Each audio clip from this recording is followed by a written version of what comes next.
Okay, hello everyone. Here I want to provide the tutorial on how to activate developer option on Realme C67 device.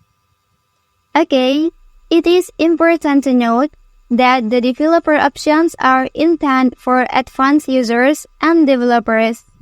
Modifying settings without proper knowledge can have unintended consequences or impact the stability of the device. Therefore, it is recommended to use these options with caution and only if you understand their implications. Okay, first of all, please open Settings menu on your device. And then, please scroll down. After that, you can open About Phone menu. Okay, and then here you can tap on version. And then, please click on the build number up 7 times until the following statement appears.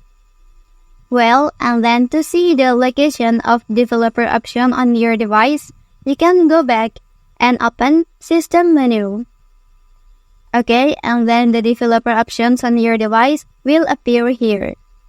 Okay, that's the tutorial on how to activate developer option on Realme C67 device. If you are helped by this video, don't forget to like and subscribe to get all the information from this channel. Thank you.